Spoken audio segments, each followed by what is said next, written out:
We're going to take a look at, I don't want that. There we go. Okay, now today we're going to take a look at the Virginian colony and the Cavaliers.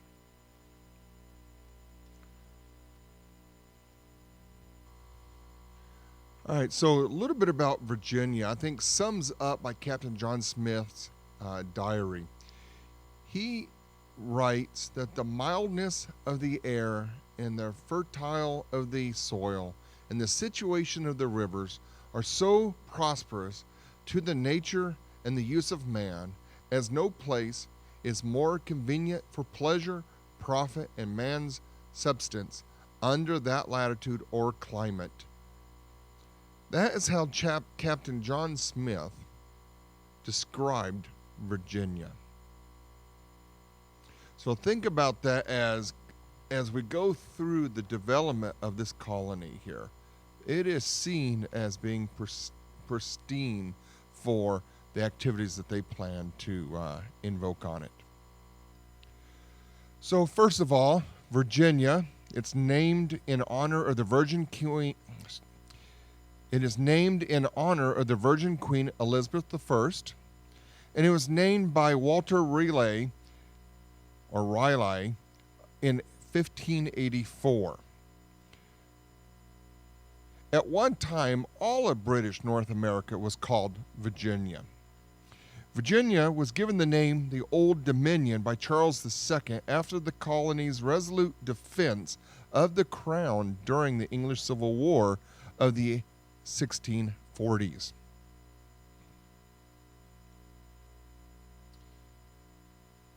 Now, the first colony that was established, well, wasn't really established, is called Roanoke Colony, and it is also known as the Lost Colony because after its first attempt, or after its attempt to be established, it disappeared, and the story goes something like this.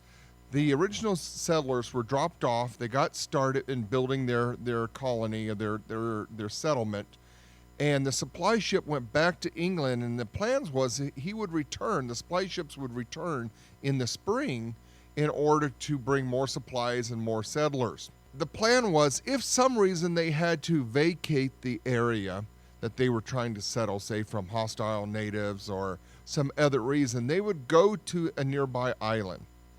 And so that was the kind of the plan if the supply ship arrives and nobody is there.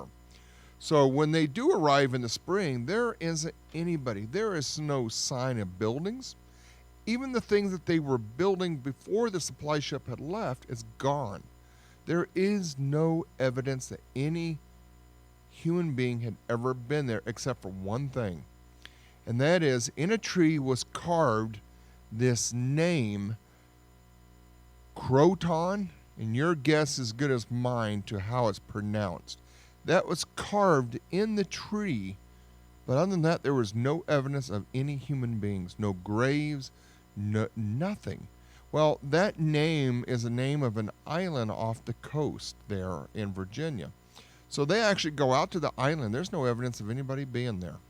So totally mystery of what happened to these very early settlers. Nobody knows. Still today, nobody knows what happened to them. But it wasn't the only time they've settled, but it was the first time, and it turned out to be quite a disaster. So just to give you an idea, of course, the English are not the first ones living there, obviously. We have Native Americans, and this is a drawing or a painting of what those early settlers, how they interpreted the natives. Now, do they really look like this? Our best guess is that they did.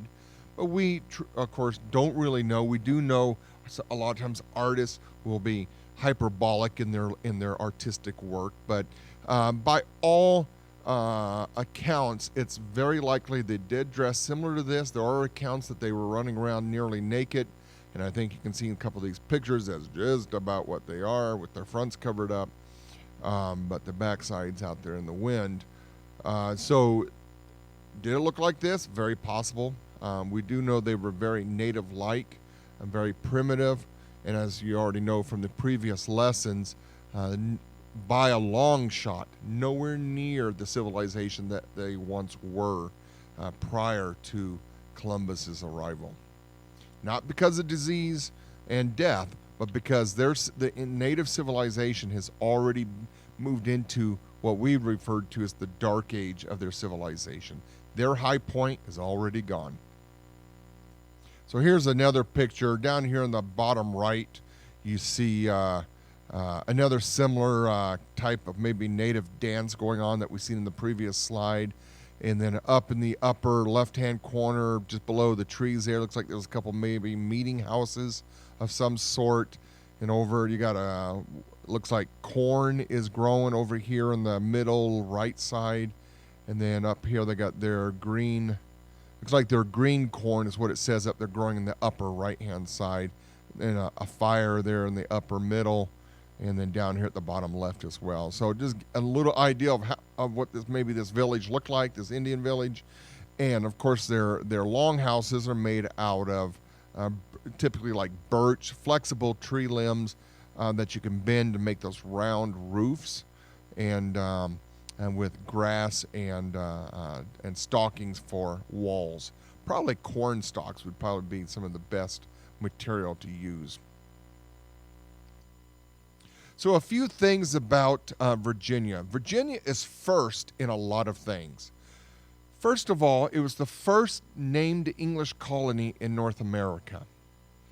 It's also the first permanent English colony in North America, Jamestown, which was established in Virginia in 1607, not Plymouth. Most people think the Pilgrims were first. Not so. The Virginians arrived 20 years before the Pilgrims did in Plymouth Rock. Virginia is the first place to have a Thanksgiving. In fact, it was held on December 4th, 1619, 2 years before Thanksgiving in Plymouth that we now recognize as the Pilgrims' Thanksgiving. They are also first regarding the assembly, having an assembly in English North America. They met in Virginia in 1619 and passed the first law in the colonies, establishing a civil government long before the Mayflower Compact. Often, Mayflower Compact is taught as if it was the first written form of civil government in British North America or English North America, but that simply is not true. The English in Virginia established the first civil government. Not to disparage the importance of the Mayflower Compact, however. All right, so one person we're going to talk about, just real briefly, though, is Captain John Smith. Now, most of my students will recognize this individual, at least the name, as, wait a minute, didn't he marry or get saved by Pocahontas? Well, in the Disney movie, that is correct. And not all historians agree with that. However, we do know that he did marry Pocahontas, and she was much younger than him, and ended up moving to Great Britain or back to Britain with John Smith, where she later died, probably getting sick. Being a native, not used to the dirty environment of London at the time and of Britain, where you have sewer running in the open ditches right down the street and bad water it's amazing anybody survived in that time period. But John Smith, he was a soldier of fortune. He wrote, he was an author, he was an explorer. He was also the governor of Jamestown. When he arrived in Jamestown, it was in bad shape. And one of the things, we'll get to the Cavalier culture here pretty soon, but the Cavaliers are not necessarily people that like to get their hands dirty. They are gentlemen farmers, if you will. They're used to having other people do the work for them. And so when they get to Jamestown to settle, they are not used to working hard. And this kind of work, when you're settling a wilderness, there's no roads, there's no bathrooms, there's no fresh water, there's no houses when you arrive. You have to carve it all out of the land. You have to cut your own trees down, and these are big oaks. In the east, they have hardwoods, big, large hardwoods. And so they're cutting them down with axes. And then once you get them cut down, then you got to clean them up and mill them into boards. This is a tremendous amount of work. Oh, and then let's talk about the farming. Before they can get any food growing, they got to clear the land. Not only do they have to clear it from the trees and the roots and the bushes and all of that, but they got to get the rocks out. If you're those of you who live in the farming communities around here, you know how hard that can be. If you and really what people do nowadays is, because the land's already been cleared, is they still have to go gather up rocks, and that is not a lot of fun. So there's a ton of work that has to be done, and these folks, these Cavaliers, aren't real thrilled about doing that. And they were actually, a lot of them were starving to death because they weren't planning anything. And he comes in and says, "Look, here's the deal. This socialist ideal, which is what they were operating under, is not going to work. If you don't work, you're not going to eat from the storehouse." And that changed things around. When people realized, oh gosh, I'm going to have to do something, they were started producing, and Jamestown was saved. So another individual you should know about in Virginia is John Rolfe. Now, not sure exactly how to pronounce that last name, but nonetheless, you can probably get close enough. But why he is important is he's the one that introduced tobacco production in Jamestown and Virginia. Or let me back up a little bit here. Tobacco. Reason tobacco is important is because the climate was perfect for growing that plant, and it became the principal cash crop in English North America, especially during the colonial period. The plantation agriculture that followed became the best way to cultivate this crop, and it increased the settlement and interest in Virginia. Now, this ushers in what we would call, some people would call white slavery, but its technical term, its real term, is called indentured servitude.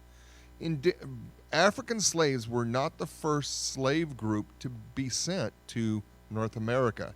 In fact, a lot of them were Irish, but English too. The folks who had no chance whatsoever at ever owning land of their own or even really making any money, they took an opportunity. They contracted with people who had the money, who had the land, and they would contract by selling their services for a certain amount of time, usually 5 or 7 years. And so you would agree, these people would pay for your boat passage over. You would work for the landowner for whatever your term of contract was. In exchange, you would get so many acres of land of your own. Now, that began, and essentially indentured servant was slavery. Most indentured servants did not survive, even though Europeans are immune to many of the European diseases. They are not immune to malaria. They're not immune to pneumonia and other things. And of course, the type of work is very dangerous. Most of them do not survive to get through their contract. And then those who do, they end up running up against the legal system, where they do anything incorrect, they could have additional time added to their indentured servitude as punishment. And so some of these landowners were using that as a way to never have to give their good land up to these indentured servants. That's going to lead to these indentured servants exercising their natural-born English rights that in government class we're talking about now. So we'll touch on that as we get a little closer to the introduction of African slavery and why that came about. Again, they are members of the Church of England. Now, the parliamentarians who took over Parliament, they're Protestants. They don't like, and not just Protestants, but they're not members of the Church of England either. They don't like how much the Catholic Church has influenced its practices, and many of them are Puritans or Calvinists. So they certainly don't like the Church of England, the way they practice and how they, just their theological practice, they have a major problem with. So they just kind of threw their hands and said, fine, we want to be able to practice our theological perspectives the way we want to, and so we'll just establish the Church of England in British North America, and today we call that the Anglican Church, or today we call that the Episcopal Church. in the United States. But they also wanted to go and recreate their societies, create a new society. And these are folks that maybe did not quite reach into the upper echelons of English society. Not all Cavaliers did, but these folks get the chance to do it by coming here. They don't have to compete with those long generational upper class individuals. Many of them were called British upper class, and these individuals were called by name or by the name of gentry. It's where we get the name gentleman from. And typically, these gentry supported the King of England during the English Civil Wars and were members of the Orthodox Church of England. Most of them did seek to recreate English life in America. So they settled mostly in the South, mainly Virginia, Maryland, though Maryland was essentially established as a Catholic colony.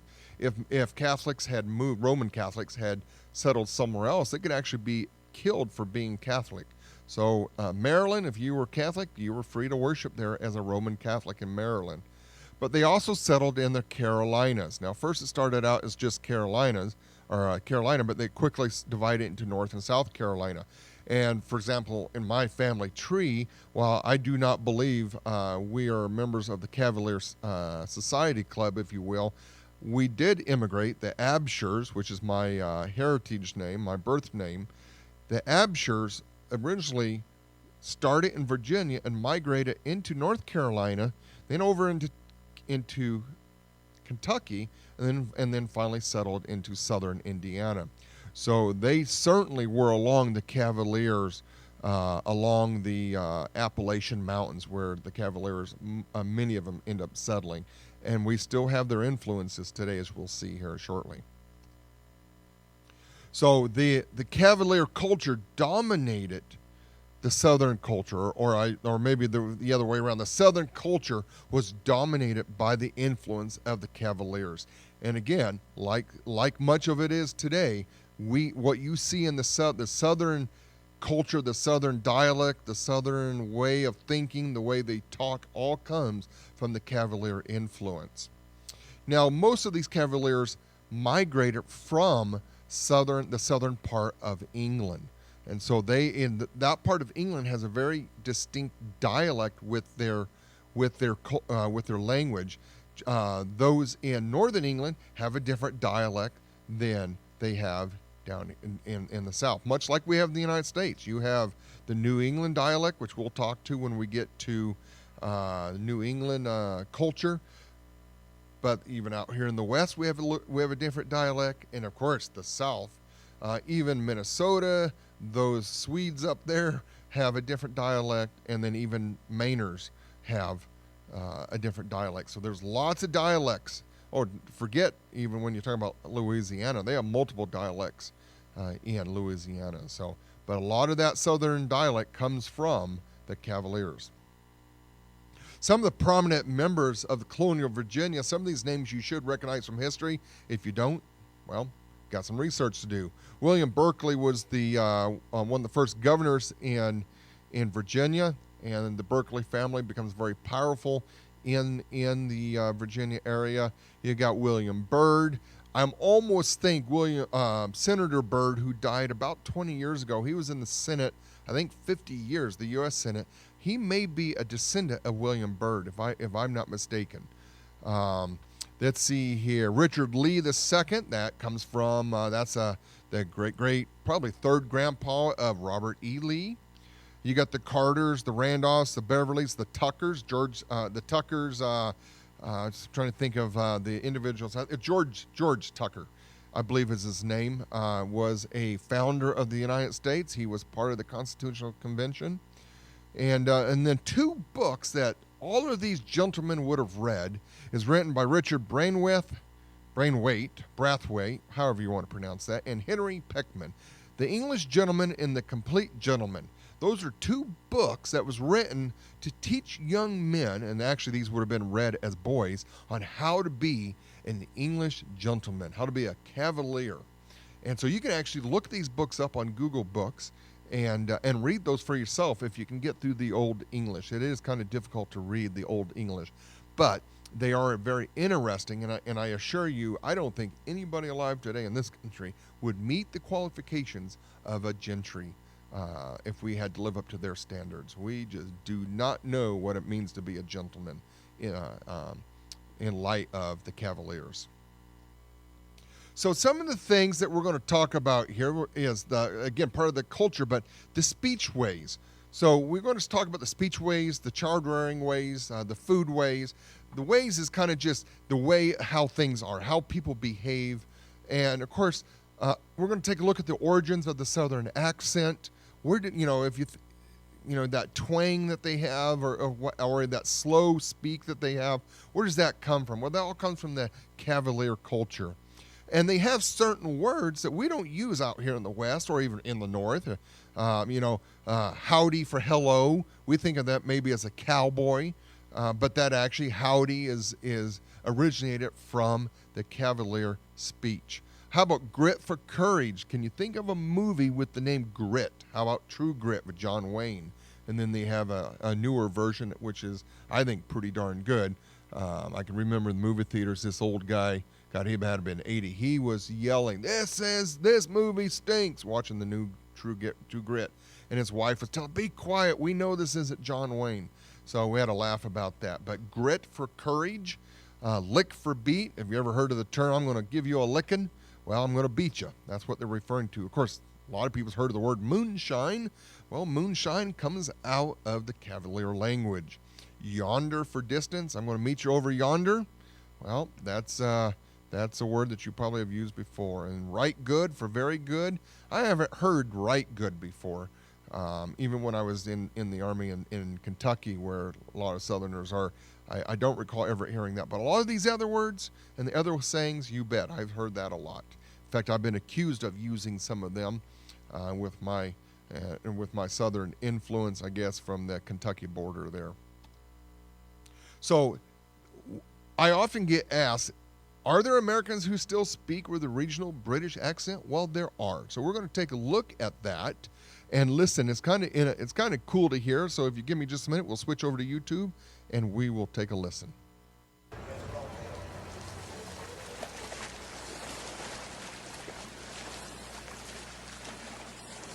Hoy-toy? What is it? It's hoy-toy. It's high tide.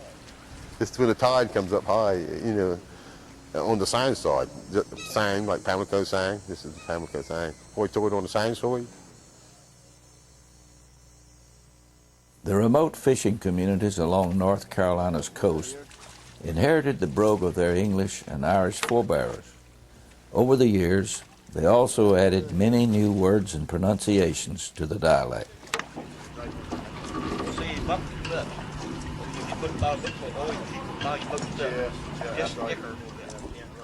Well, I know my uncle used to always say it, picking on me all the time, when I was young, and, we'd be fishing, he said, come on, let's get going. It's hoy-toy on the sand soil. Last night the waterfall, night moonshine, no fish. What's the matter, Uncle Wood? He said, get her going. And he said, why is a high tide brogue? And I said,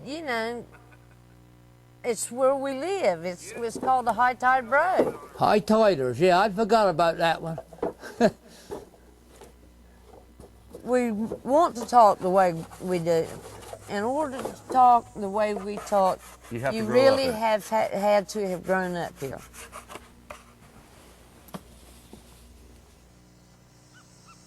What accent is that? A lot of people will look at me and say, "What are you? Is that an Irish English accent?" And then somebody, the two or three of them together, and then he'll look at the other guy and say, "Yeah, I think it's more Irish English than English Irish or something," like. And then, because I talk funny, a lot of people will say, "Well, how long have you been down here on the Outer Banks anyway?" They asked me where I was from. They thought I was from overseas somewhere. They didn't think, they wanted to know if I was American. I said, yeah. So they said, you talk funny. Said, you don't talk like we do. Well, they didn't talk like I did either. Yeah, people make fun of us, yeah. You hear people make fun of us. But that's all right, because we think they talk different too, so. Get made fun of wherever you go. If they didn't like you, they wouldn't talk to you, would they, Jim? I guess we should be very proud of it. It's nothing to, it's what you're born with, and you carry it with you all your life. We'll pull that pot up, and we'll flip it over, and let all the bait out, and then we'll pull the top out,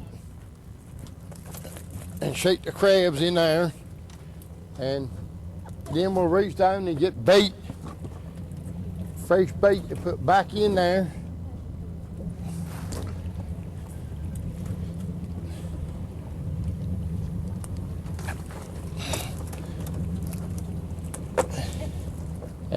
And you know, just throw it right back. I mean, that's all it is. About 250 times a day. The way we sound. I don't care about changing. I don't think you could teach me over again. I wouldn't be able to understand it otherwise. Dialogue reaches right on down. I don't think there'll ever be a time which there won't be some of it here. So you got to you got to drive to get it out of something other that's sunk in so deep. I can't help that, but that's the way it is. I'm proud of it today. I wouldn't take nothing in the world for it. So, kind of interesting about the language there. Did you understand everything they said? All right, so let's take a look at the marriage ways, how they see their families, and particularly their ideal of marriage. First of all, understand that the family is a patriarchal family. The father leads the home. Okay, remember that from government class. It's the first and oldest form of government in human society. It's the father being the leader of the home. Marriage is also seen as a sacred union between the husband and wife, or the male and female.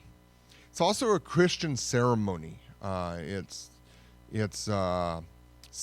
done in the church or under the guidance of the clergy, and typically it's signed into the clergy records or in the church records, and is seen as a not as much of a covenant ceremony as the Puritans, or at least in the same definition of covenant, but definitely a sacred union. There's also typically lots of feasting. A big meal, usually an all-day meal, occurs at the wedding. And it's just one big party. And of course, back then, they don't always live close to each other. So to have a reason to have a party, hey, let's have one. Let's get it on. So it's always characterized with large meals, usually everybody pitching in. It's just one heck of a time. It's also not uncommon for cousins to get married. Now, I don't know for sure if it would have been first cousins. That would have definitely been biologically problematic. Not saying that it didn't happen, but second, which I'm not sure where the term comes from, kissing cousins comes from, but third cousins, certainly. I can see that in family trees. Third and fourth cousins most certainly would have been available for marriage. But exactly at what cousin level, not completely sure on that. But we do know that girls got married fairly young, 18 to 20, and men, however, were older when they got married. I actually think this is a little bit off. I actually think the girls are much younger, 16 to 18, and the men anywhere from 25 to 40. It's not uncommon to have a 20-year-old husband, or a husband 20 years older than his wife, or even a bigger gap than that, for that matter. So, but some historians, for whatever reason, have picked on these numbers to say is the average age of getting married. I think perhaps the most important point is notice how much older the guys are over their brides. So how do they raise their kids? Well, it's what's called bending the will. Bending the will would be kind of like guiding them to the direction you want them to, as opposed to say the Puritans. When we get to them, they will be breaking the will. So there's a lot of I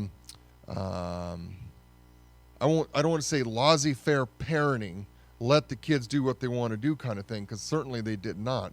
But they also did encourage them to exercise their will, exercise their free will in a productive manner. Boys and girls were learned to operate within their proper roles within the social hierarchy. Women, of course, were taught to put on tea parties, put on parties, and be good hostesses, and how to manage their home. If they had servants, then how to manage the servants within the home. And the men were taught to operate their farms. And again, most of them had servants of some sort to work the farms, and so they had to operate the business, i.e. the farm, and operating also how to manage personnel and that kind of stuff. Dancing was a form of entertainment, and it had formal rules of conduct. So dancing was very part of their culture, and you definitely see that in the old movies where they're doing the Virginia Wheel and other dances. In fact, houses were made specifically so they could do the Virginia Wheel, long, narrow corridors, and that's where they would do their dancing and have their friends and society over. But even within that dancing, they had very formal rules of conduct. If a young man was interested in a female, there was a proper way for him to approach her to ask her to dance. And vice versa, there's a proper way for her to accept. For example, she couldn't just outright and say, sure, let's go dance. I don't know what took you so long from asking. She would have to play hard to get. And maybe even reject him a couple of times. He almost certainly would have to go ask the father or whoever or whichever male was overseeing her for permission. Maybe even have to get through the brothers, if you will. But that certainly was part of the formal rules and conduct. The men were expected to be gallant, and it was a very masculine society. They also had a very strong sense within this kind of this section here, a strong sense of duty to do the right thing for your community, even if you don't want to. And you see that play out with George Washington. He is called back to service. He doesn't want to. He wanted to retire and go back to Mount Vernon and live a gentleman's life. But he was called to service. And out of duty to Virginia, he responded to that call. And you'll see that when we get there here in another couple of weeks. You were expected, clearly, to be a man. And for example, part of that masculine society is if you were insulted, you might be called out to a duel when firearms become a little bit more prevalent among society. Duels were very common when somebody insulted you. It's amazing. There's a Facebook meme out there that goes kind of along these lines. If we could go back to duels, there'll be a lot less people offended. And there's a lot of truth to that, because if you truly were offended, you would go toe-to-toe with a duel. And most people actually would back down when they actually were called out to a duel and say, okay, well, maybe I'm not so offended after all. All right, so the religious ways, how do they operate within their society regarding religion and theology? Well, first of all, they are definitely Orthodox Anglican religion, of course, Catholic in Maryland. They met in small parish churches. They weren't large churches like we have today. They were very small community churches. We're talking maybe 50 in a church, not very big. They're small, and these churches still exist today in Appalachia and in Virginia and the Carolinas. They're very small churches. Usually out here in the West, you see small farm churches. A lot of them are no longer in existence anymore, but that's not uncommon to see throughout the farming communities, these small parish churches. And religion is seen as a devotional act, not a meeting and a lecture. So meaning you didn't have a lot of straight up long sermons. They were very short sermons with little lessons that could be applied to your life. But after that, they had what's called a service feast, where we call it today a potluck. And it would be a long afternoon of conversing with people, probably playing some games, and of course, eating. So that's just an overview of their way of how they operate within the religious realm. Now, their food, they have a very, of course, today's origins of Southern cooking comes right out of the Cavalier and the Appalachian, the Celtic way of seeing things. So predominantly their food was beef, fresh vegetables, fruits, and they had they used a lot of seasonings and delicate flavors. And this actually is an area where we get the ideal or the development of barbecue sauce. There's no refrigeration back then. And when you killed a 1,000-pound bull or even a 500-pound steer, a family can't eat all that right away. And you may, being in this part of the country where it's very hot and humid in the summer, you may actually not be able to get all your meat cured before it starts becoming tainted. That's the first stage to having it be rotten or spoiled. And tainted meat is it's not a favorable taste.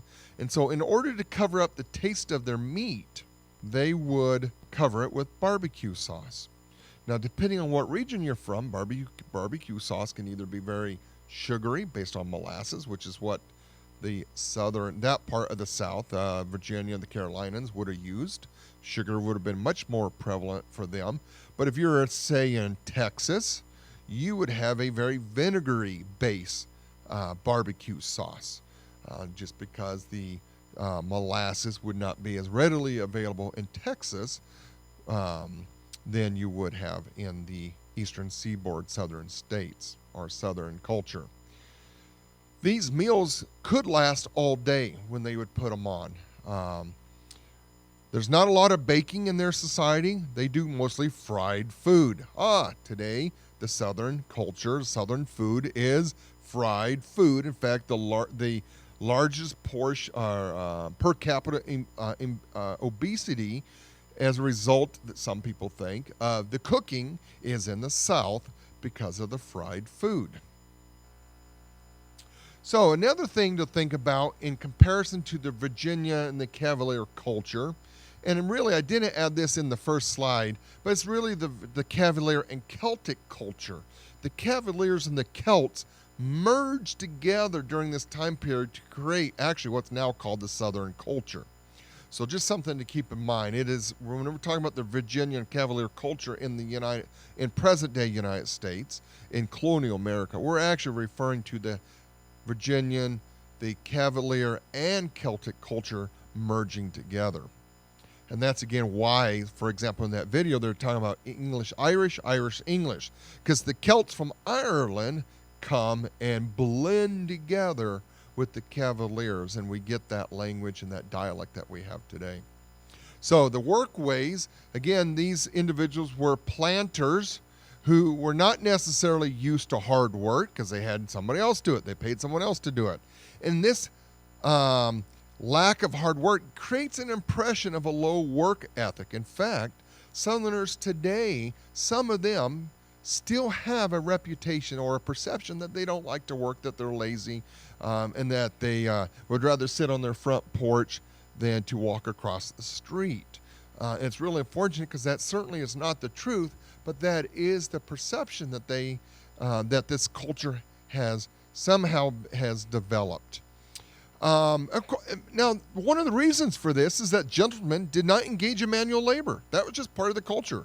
They did not do that. Was for other people's work. That was the lower class, and that's who they hired to do that with. They also did not participate in commerce, at least not directly. They most certainly dealt with commerce and their business end of their business. They handled money, but it was more or less done privately, and we'll see that here in a minute. Now, they also had a fiduciary duty to society.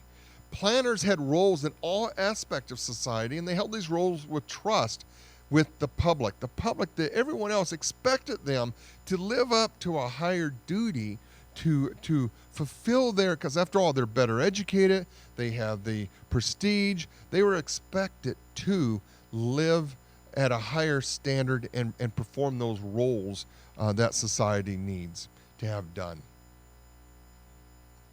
So let's take a look at how they would handle money, or what's called wealth ways. Virginians liked to have money, but they didn't like to mess with it. They didn't like to handle it. And that's in quotes because, yes, they did handle it, but they really didn't like to be seen publicly with money. They used money in ways to display their wealth. For example, you could look at Mount Vernon, President George Washington's estate, or Monticello, President Thomas Jefferson's estate. Jefferson in particular, he was land rich, house rich, but he was money poor. He put on the exhibit of wealth, keeping up the Joneses, if you will, by building onto his home, and that demonstrated his wealth. But in doing so, many went into debt.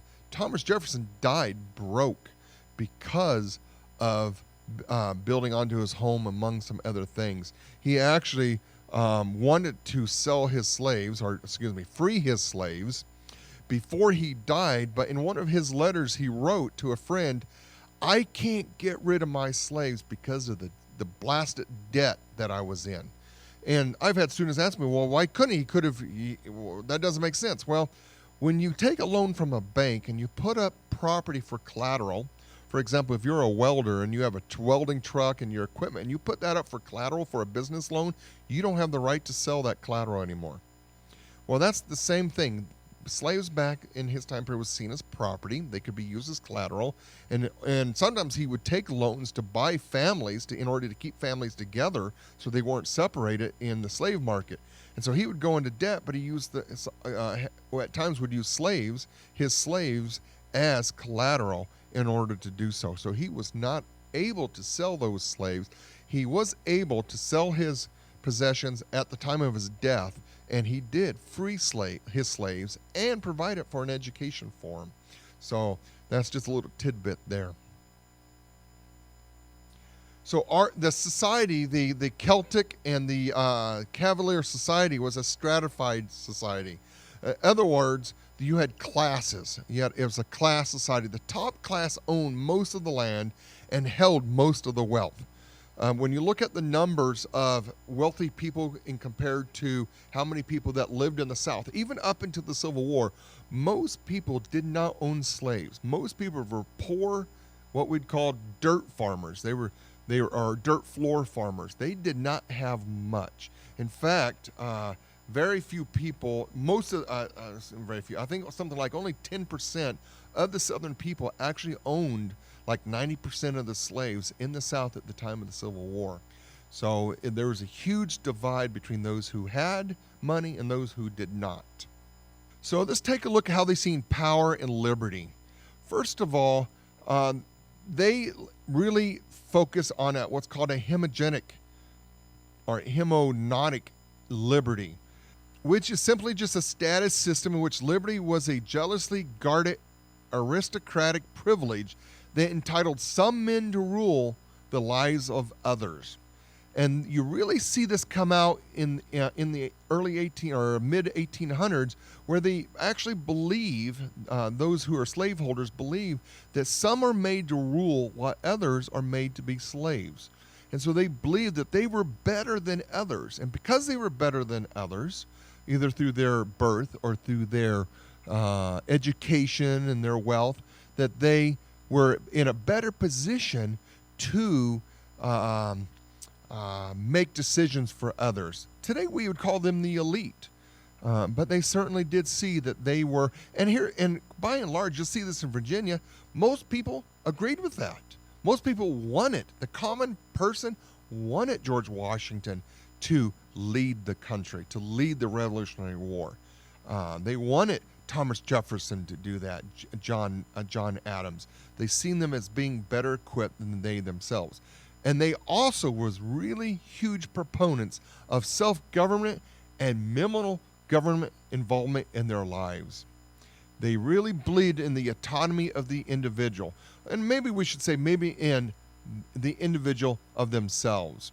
Because remember, at the very beginning here, the status system for liberty, there are some that are better at ruling than others. And so most certainly the self-government and minimal government, you're going to see this play a role in the 1820s, 30s, 40s, 50s, and into the Civil War, because this never leaves the Southern people's culture and mentality. Self-government. Leave us alone to govern as we see fit. We don't need a central power hundreds, thousands of miles away dictating to us how to live. And that will spark the Civil War in 1861. Not slavery. Though slavery is a byproduct. Slavery is a close second. But the primary problem that we're going to have, the North and the South, will be the Virginian, the Celtic and Cavalier culture of believing in self-government and self-governing, independent individuals ruling or governing themselves. And when the North says no more, the fight will be on.